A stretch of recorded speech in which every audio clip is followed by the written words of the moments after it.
Oh.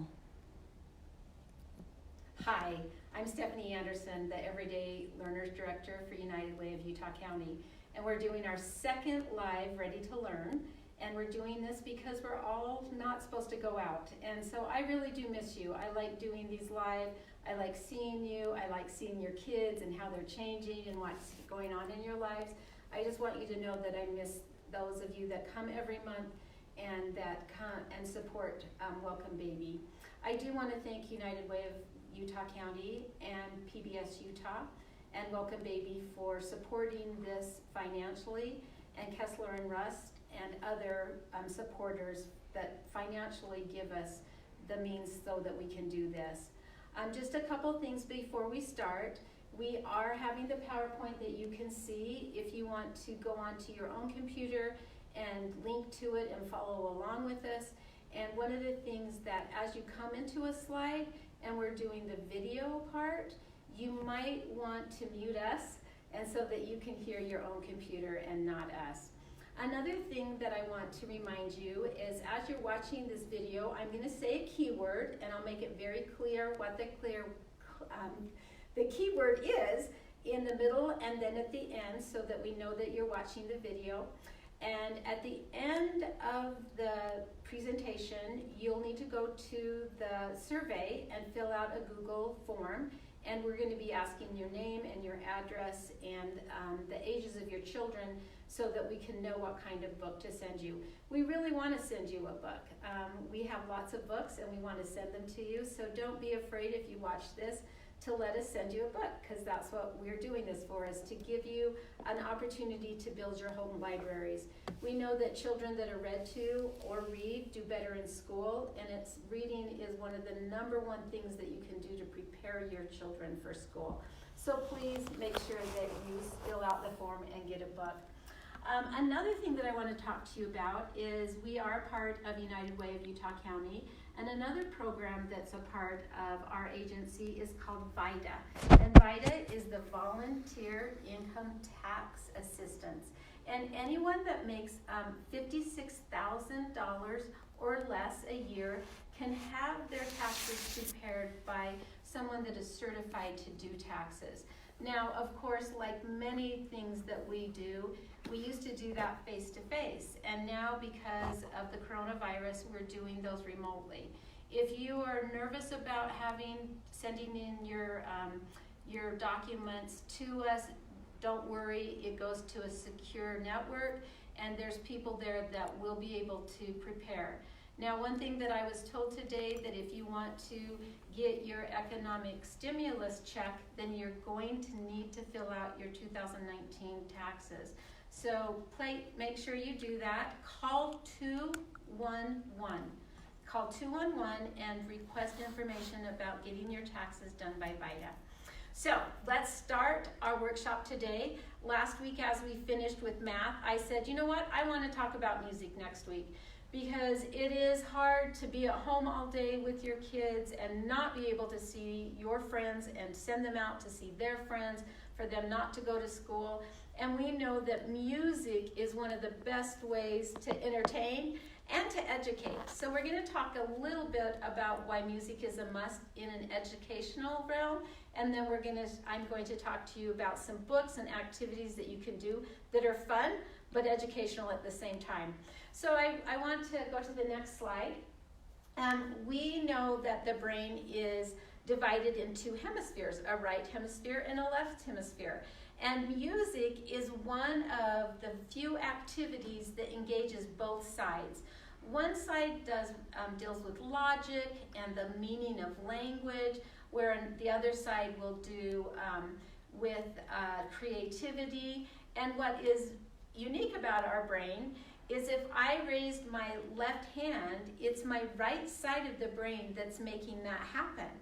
And so as we do music and we do nursery rhymes or kind of music, if I'm using my right hand, then it's my left side of the brain that's working. Now, when we do something like the Eensy Beensy Spider crawled up the water spout, down came the rain and whoosh, the spider out. We're using both sides of the brain. And so really, one of my professors used to say that music is brain food, not just for children, but for all of us. And so the more that you use music, the better your child will be able to talk and to think and to reason, because you're using both sides of those brains. One thing that we know from a child development realm is that there is a middle point that we call crossover. And when we're crossing over, then we're using both sides of the brain. So when we're doing things like this, where we're going to talk later about rhythm, you're using both sides of the brain. So we know that music is educational. Now, before we start with anything musical, I want you to know that I am not musically inclined. I have children that are, but I am not. But I know the importance of music, and so I use it on a regular basis when I work with children, or when I've worked with children in the past. And I really recommend, if you're like me and you might not be musically inclined, it's okay. Kids are not going to judge you. So as you're watching me today, you'll probably say, boy, she can't sing very well. I know that. You don't need to comment on that. I know that. But I do want you to know that I do use it because I know how valuable it is. So don't let not being musically inclined hold you back from using music with your children and those kids that you work with. So grandma and grandpa sing songs, do different things. So one of the things, we're going to talk about 3 ways that music is educational. And again, we are going to use videos from PBS, because we know that you can use television as an educational tool. Now, one of the things that I want you to know about TV is television can be a tool, but it's not always going to be the teacher. And so we recommend that when you watch television, that you use it as a way to interact later with your children. Mr. Rogers used to say, real educational television takes place when the television's turned off. And that is really true. Another thing that you have probably been told by your pediatricians and those that work with children is that children should not watch TV before the age of 2.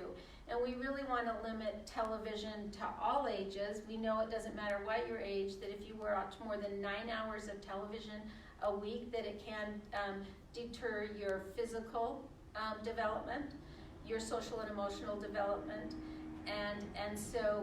and your cognitive development. So we want to make sure that we're using TV not all day long, but occasionally. And I know it's really hard when we're in the house all day not to watch TV.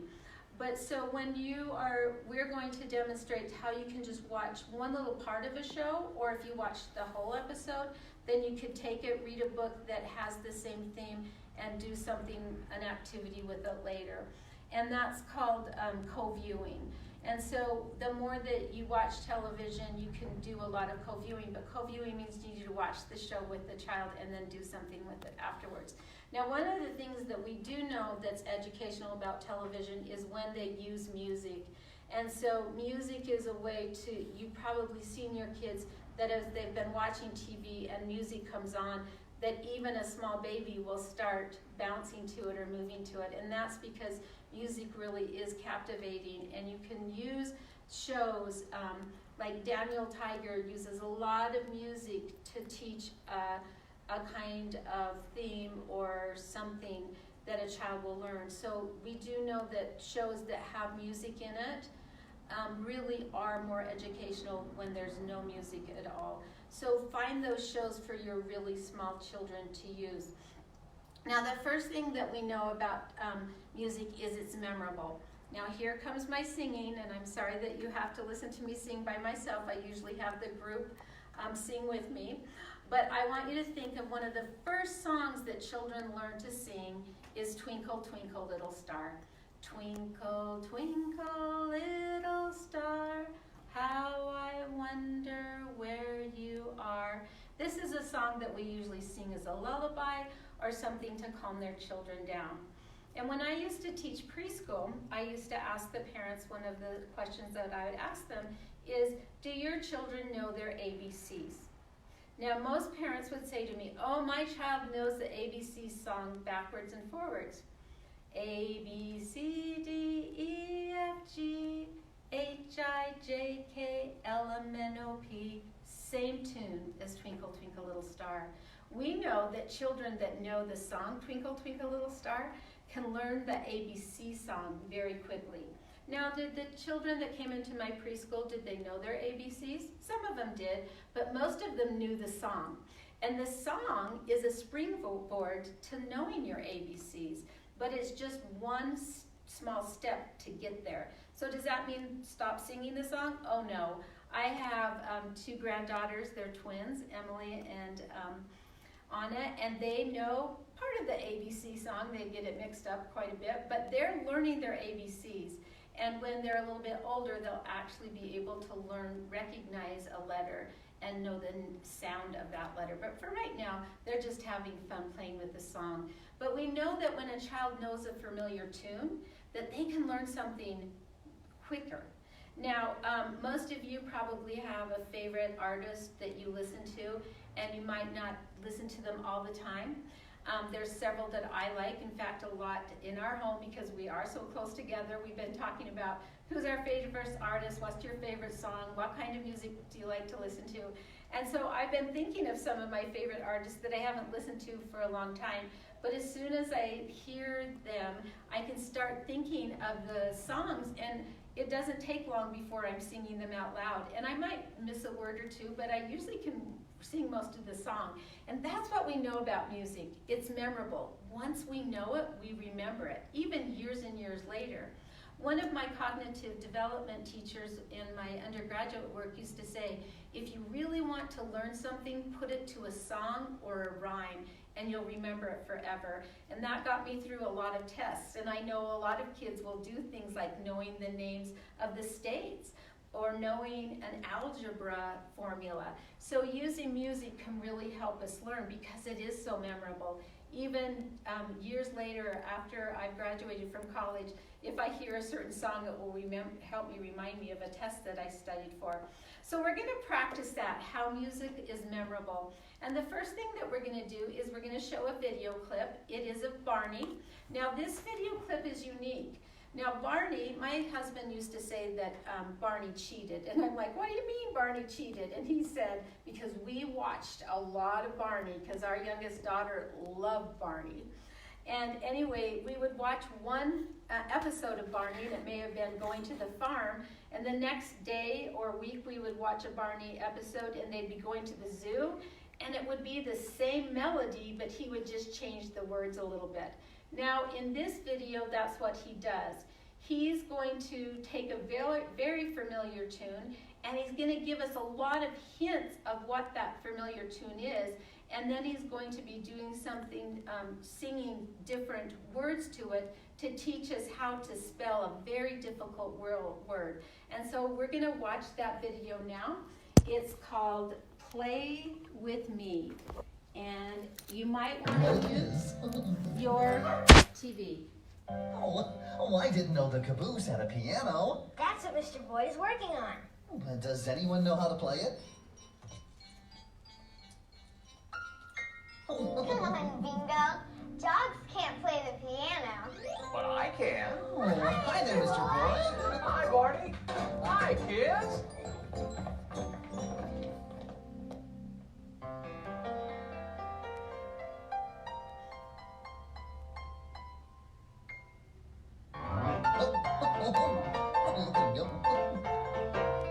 There was a dog who had a song. He played on the piano.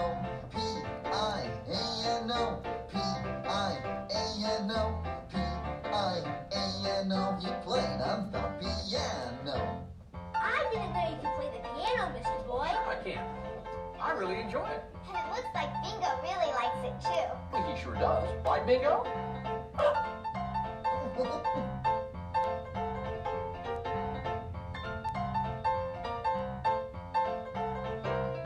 There was a dog who had a song. He played on the piano. I-A-N-O, I-A-N-O, I-A-N-O. He played on the piano. Oh, nice job. There was a dog who had a song. He played on the piano. A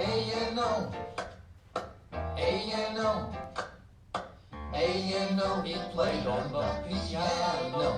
Oh, wow. There was a dog who had a song. Okay, we're gonna stop right there because if you listen to the whole song, you'll be singing it tonight when you go to bed. So, just about that song or that video, one of the things that is happening in that Barney episode is that he's giving you lots of cues of what the song's gonna be. The dog's named Bingo. They play the song several times before you get it. So the child will be able to hear that tune in his head as soon as it starts to go. Now, piano is not spelled phonetically. And so when you are spelling piano, it's a really hard word to spell. But they've given you a lot of hints. Now, does a 3 or 4-year-old need to know how to spell piano? Probably not, but an elementary school child could. So instead of singing the song Bingo, they're gonna remember it's like bingo, that it's the P-I-A-N-O. So there's so much familiarity with that song that it helps us teach something new. And that's exactly what music does. It does help us to teach something new. Now, I'm gonna read a book that's called, something new, that's very similar to most of you guys have probably sung to your children, The Wheels on the Bus. Now, if you haven't sung this, it's okay, you can do either one, but most children, you've sung this a million times. I know that this is a song that we sing a lot because it has lots of verses and it's got a lot of actions, there's a lot of movements, there's a lot of sounds that's really good for children. But after a while, you get tired of it, and so this book is called The Sills on the Bus. And I'm just gonna move closer so you can see the pictures. And are we good with the pictures right now? Okay.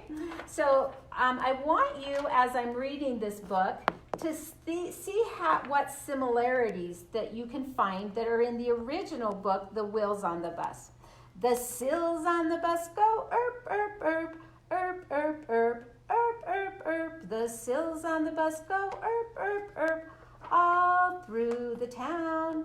The tigers on the bus go roar, roar, roar, roar, roar, roar, roar, roar, roar. The tigers on the bus go roar, roar, roar, all through the town. The geese on the bus go honk, honk, honk, honk, honk, honk, honk, honk, honk. The geese on the bus go honk, honk, honk, all through the town. The rabbits on the bus go up and down, up and down, up and down. The rabbits on the bus go up and down, all through the town. The monkeys on the bus go ee, ee, ee, ee, ee, ee, ee, ee, ee. The monkeys on the bus go ee, ee, ee, all through the town. The vipers on the bus go hiss, hiss, hiss, hiss, hiss, hiss, hiss, hiss, hiss. The vipers on the bus go hiss, hiss, hiss, all through the town. The sheep on the bus go ba, ba, ba, ba, ba, ba, ba, ba, ba. The sheep on the bus go ba, ba, ba, all through the town. The skunks on the bus go s, s, s, s, s, s, s. The skunks on the bus go s, s, s, all through the town. The people on the bus go help, help, help, help, help, help, help, help, help. The people on the bus go help, help, help, all through the town. Once again, I'm sorry for my singing voice. It's not very good, I realize that. But let's talk about what was the same. So we've got the vipers instead of the wipers. We've got the skunks that go shh, shh, shh, instead of the mothers that go shh, shh, shh. We've got the rabbits that go up and down instead of the children that go up and down. So many similarities that help children know what comes next. When I've read this book to little children, you read it through once and then they've got it and they can read it themselves with you the next time. So really fun. What are some other books that are like this? Well, we know that all of this series is by Lucille Colorado.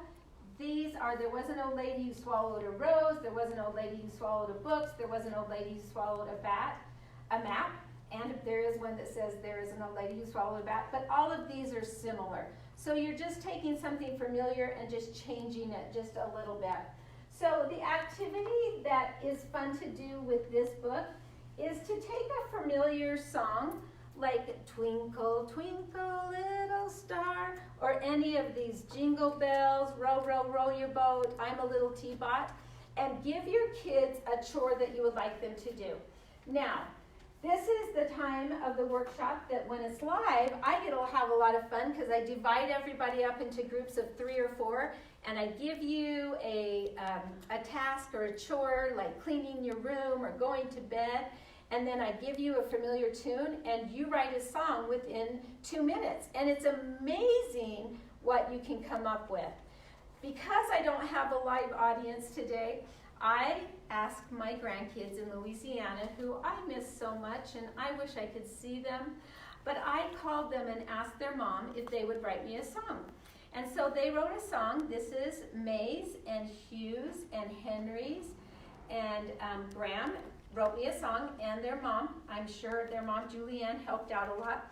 And I need to think of the tune. It's Twinkle, Twinkle, Little Star. And if I mess it up, guys, I'm sorry. But here's their song for the coronavirus. Keep your distance, stay away. Let's not get the coronavirus today. If I keep my distance from you, you and I will stay healthy too. Miss you, love you, see you soon. I can't wait to play with you. Isn't that great? So make your own song up, maybe about washing your hands or how to sneeze. So do that, have a lot of fun with that music. The one thing that I want to talk about music, like books and stories, is that music is bonding. When you sing a song like that, and my grandkids that wrote that, if they sing that over and over again, it bonds them together. Remember what songs that you sung and with who. My dad, when he would come and get us out of the bed, occasionally in the mornings would sing, "Rise and shout, the cougars are out." And I didn't even know that whole song until I went to BYU and got to learn the whole song. But that's how he got us out of bed instead of yelling at us. And I know that my kids, if I would even just threaten to sing with them, to them, then they would get up. But use singing as a bonding way to bond with your children. One of my favorite stories is when we taught this at the Young Parents program up in Salt Lake City to teenage moms that had young children, that their teacher was really thoughtful, and she said, if you write a song to your child or for your child, I'll give you some extra credit. And so the next month that I went there, after I had taught this class, one of the girls came up to me and said, I wrote a song for my baby, I want to sing it to you. And she sang a whole song about an I love you song that she had written for her baby. And she said, this is a song that I sing to him all the time, especially when he goes to bed. And he knows it now and does some actions that we've made up with it. So write some songs, have a lot of fun, make them sort of silly and fun, and your kids will do things maybe a little bit quicker than if you yell at them. Okay, so we're going to go to our next one is the next one. So we know, back one please, we know that music promotes movement. And like I said, I've seen children and adults, the minute music is turned on, that we start to move. And once again, this is very developmentally appropriate for children to learn to use their fine motor skills with the Eensy Beensy Spider, their gross motor skills, which is their kicking and their jumping, but using a lot of music creates movement. Now, in this clip that we're going to see with Daniel Tiger, we're going to see that not only are they moving, but they're stopping.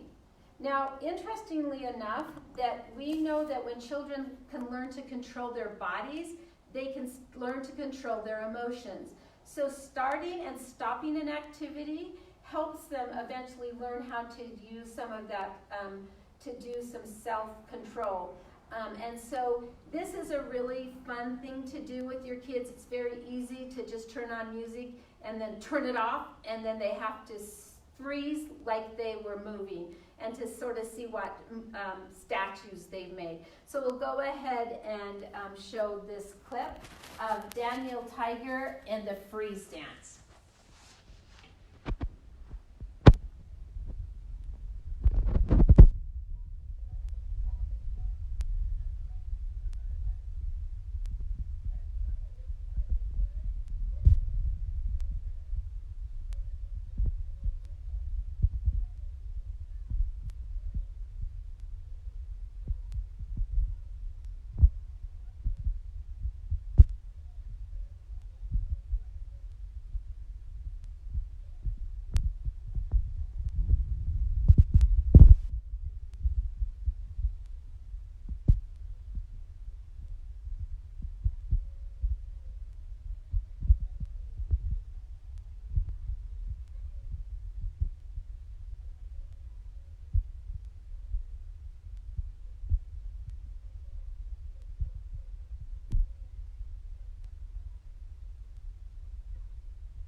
Is that when you watch PBS shows, you can be assured that children aren't watching commercials.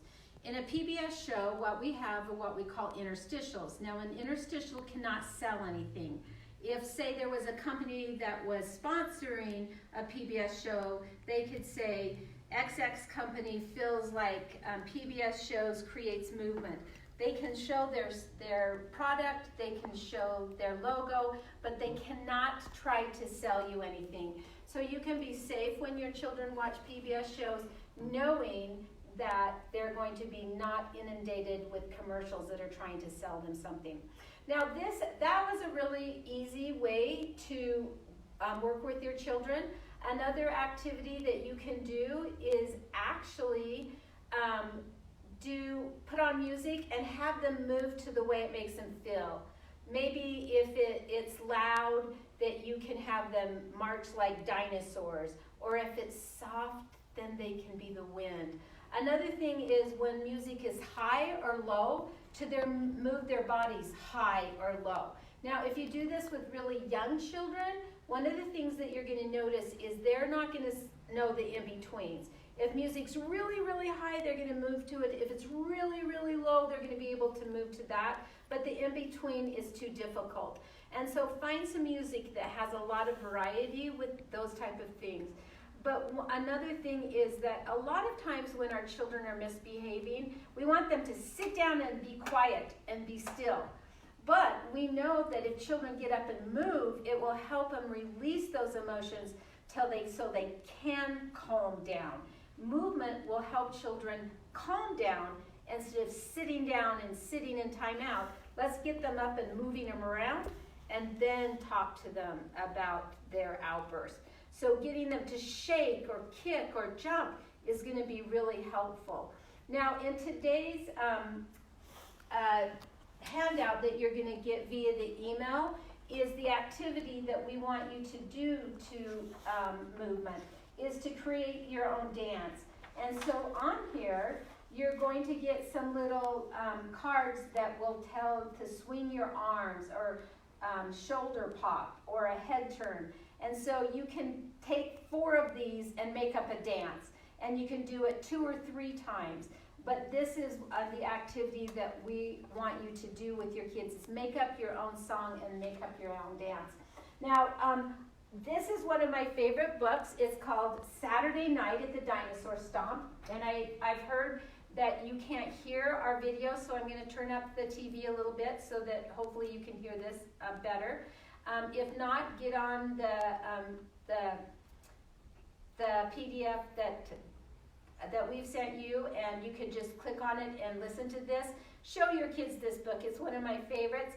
But this is a book you have to practice to read. It has a lot of words. But look at all the dance moves it has on it. And so this is a YouTube video. Again, I'm going to turn it up so that you can hear it a little bit better. And we're going to show this to you. It's called Saturday Night at the Dinosaur Stomp. Saturday Night at the Dinosaur Stomp. Written by Carol Diggory Shields. Illustrated by Scott Nash. Word went out across the prehistoric slime. Hey dinosaurs, it's rock and roll time. Slit back your scales and get ready to romp on Saturday night at the Dinosaur Stomp. By the lava beds and the tar pit shore, on the mountaintop and the rainforest floor, dinosaurs scrubbed their necks and nails, they brushed their teeth and curled their tails. Then, ready, set, go! They trampled and tromped, making dinosaur tracks for the dinosaur stomp. Plesiosaurs paddled up with a splash. A pterodactyl family flew in for the bash. Protoceratops brought along her eggs. Diplodocus plodded on big, fat legs. A batch of bouncing babies followed Mama Maiasaur. The last time she counted, she had 24. The old ones gathered in a gossiping bunch, sitting and sipping sweet swamp water punch. Dinosaurs giggled and shuffled and stared, ready to party, but a little bit scared. Then Iguanodon shouted, 1, 2, 3, started up the band by waving a tree. Brachio, Super, and Ultrasaurus sang doo-bop-a-loo-bop in a chorus. Ankylosaurus drummed on his hard-shelled back, boom-a-laka, whack, whack, whack. Pentaceratops stood up to perform and blasted a tune on his favorite horn. They played in rhythm, they sang in rhyme, dinosaur music in dinosaur time. Duckbill thought he'd take a chance, asked Allosaurus if she'd like to dance. Tarsia winked at a stegosaur she liked, and they danced together, spike to spike. The Triassic twist and the Brontosaurus bump, the Raptor rap and the Jurassic jump. Tyrannosaurus rex led a conga line, Carnosaurs capered close behind. They rocked and rolled, they twirled and tromped. There never was a party like the dinosaur stomp. The nighttime sky began to glow. Volcanoes put on a fireworks show. The ground was rocking, it started to shake. Those dinosaurs danced up the first earthquake. The party went on, it was so outrageous, they stayed up well past the late Cretaceous. When the Cenozoic dawned, they were tired and beat. They yawned big yawns and put up their feet. And they're still asleep, snoring deep in the swamp. But they'll be back next Dinosaur Stomp.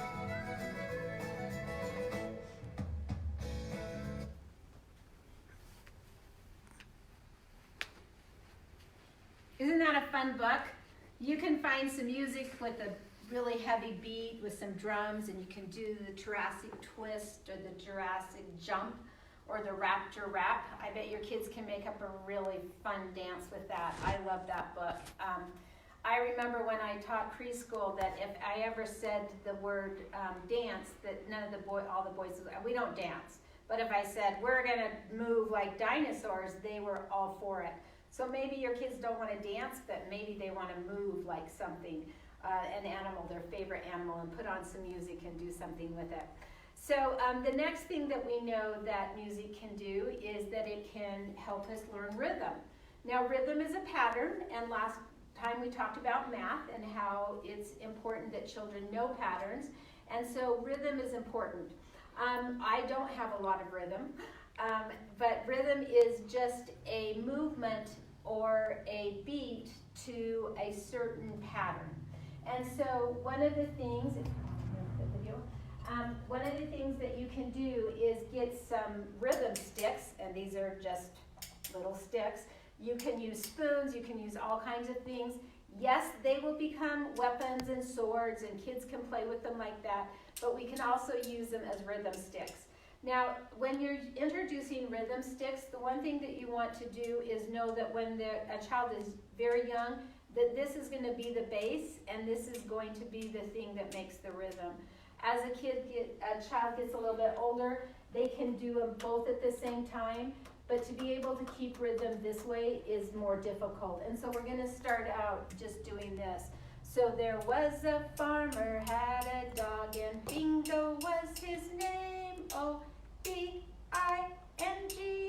Those are the type of songs that you want to use with it. It's got a different rhythm.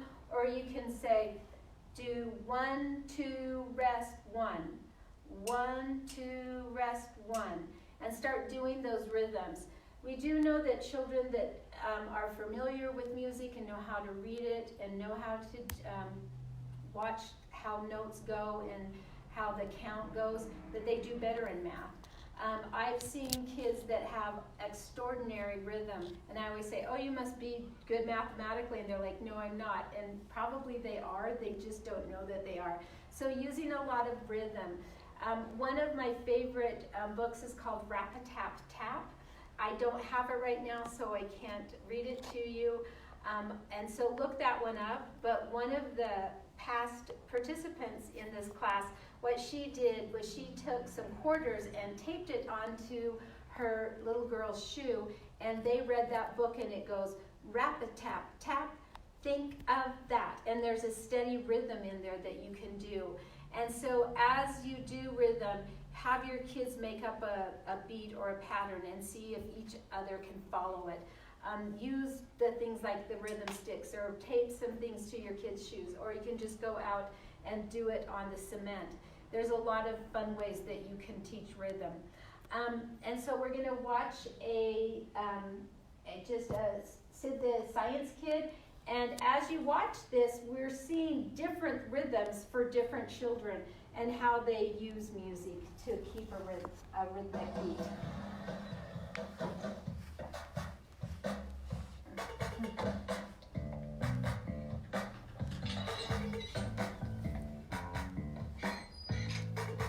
I'm looking for my friends. I'm looking for you. There's Gabriella. Watch what I can do. La la woo! La la woo! Oh yeah! Wow. I'm looking for my friends. I'm looking for you. Hey, there's Gerald. Yeah, check out my boots. I'm a rock star. Cool. I'm looking for my friends. I'm looking for you. Hey, there's May. May I show you how I groove? La la la. Yay! Ruby. We're looking for our friends. We're looking for you. Hey, there's Sid. Did you hear the one about the kid who wanted to know everything about everything? That's you. You got me.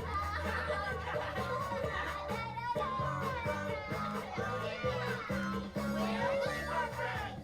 And look what we found. We found each other. Friends. I want to know why things happen and happen. They have a lot more rhythm than I do. Again, look for the book Rap-a-Tap-Tap. It is about Bojangles. National Tap Dance Day is in May, so you can prepare for that and get ready to tap your way through this coronavirus. There's lots of books that are rhythmic that you can use. We're going on a bear hunt. Now there's lots of books about we're going on a bear hunt, and I'm not going to read all of this because I'm going to show you how this book does patterns. It has the pattern, a black and white page, and then a colorful page. Black and white, black and white, if I can turn it to that. So a lot of ways, but this book has a lot of rhythm. This is probably one of the very first books that I read to my kids to help them do a rhythm activity. As a child gets older, you can do Miss Mary Mac. and do this rhythmic, and it's got on the very last page, it used to in one of the books, maybe it doesn't now, it used to have how to do the hand clapping motions. But so look for that, Miss Mary Mack. One of my favorite books that is very rhythmic that you can clap to or use the music sticks is Let's Go Visiting. It's almost like Brown Bear, or Polar Bear. Let's go visiting, what do you say? One brown fowl is ready to play. Let's go visiting, what do you say? Two red caps are ready to play. So you can use books to teach that rhythm and to help them learn that clap. At first, kids will just clap, and then they'll start to clap in part of a rhythm, and then they'll be able, like with bingo, to be able to do the full rhythm. And then they'll be able to put the words and the rhythm together. It's a lot of work. I sometimes mess up myself still. The last thing that we're going to talk about today is musical instruments. And I'm not talking about musical instruments that you have to buy, but musical instruments that you can make at home. And so one of the things that you probably see is that I've got some Easter egg hunts here, and they're not just for a hunt, but they're to make rhythm or musical instruments. So you can put different things in them. In this one, I've got 2 jelly beans, and the sound is like this. In this one, I've got quite a few jelly beans, a different sound. So you can talk about volume, about when you put things in. We usually put rice in here, but rice is a commodity now, so we might not want to. You can put rocks. You can put pennies in there. You can make all kinds of sounds. Last time, we did a counting game with some Smarties, and so just the leftover Smarties I put in here, that a child can do a musical instrument and be the shaker. Now, how do you combine books with musical instruments? If you have some bells or your rhythm sticks, you can pick one word and assign that to that instrument. So if we were reading the big book Chicka Chicka Boom Boom, and we wanted the shakers to be, the music sticks to be boom boom, every time you heard that word, your child could play it, and you could have a band. Or Chicka Chicka could be the music, the little shakers. Chicka Chicka Boom Boom, and you could create that band. So just pick a word and have your child do musical instruments. Moms, as you're making dinner, get your kids to get the pots and pans or different things and let them make a band. Have a lot of fun with the rhythm and all the music. Turn on some music. I just know that music is very educational. I've watched children from the age of 9 months be able to do patty cake, and it becomes very repetitive until they know it. It just warms my soul when I go to playgroup and teach the children and see these 18-month-old little kids be able to sing the songs after just coming for a month. It is memorable, and it bonds them, and it makes them feel important when they can sing some of the songs with us. And so, again, I don't think I've said the secret word. I've forgotten, so I'm going to say it a couple times. The word is flowers. And so I want you to know that we hope you grow like flowers, and that you use our books, that it will help your library grow, but the word is flowers. So we want you to go, and we want you to take the survey, and please fill it out so we can send you a free book. We've got lots of great books this time. I want to just show you a couple of my favorite. This Go Go Gorillas is a romping bedtime tale about moving and dancing. Chicka Chicka Boom Boom is a classic. The Wonky Donkey and the Dinky Donkey, it might not be so musical, but I love the song that you can download from Scholastic. It is such a fun book. And this one's the sequel to the Wonky Donkey. We've got Barnyard Boogie, Chicka Chicka Boom Boom, The Wheels on the Bus, Miss Mary Mack, and we're going on a bear hunt. So please sign up. Let us know what ages your children are. The activity this week is to make your own dance up and have fun dancing. We do know that when we're moving, we're releasing an endorphin that makes us feel good, makes us happy. So when you're a little frustrated, instead of sitting down and stewing about it, get up and dance and put on some music and have fun. And thanks for viewing today. Once again, don't forget the VITA, the free tax preparation. Call 211 and they can help you. And again, thank you to United Way. If you have any issues, if you need assistance with food, with rent, utilities, call United Way. We partner and we have partnered with agencies that can help you with those issues, and we want to make sure that you're not only safe, but you're thriving in this time. And thank you, and thanks for viewing.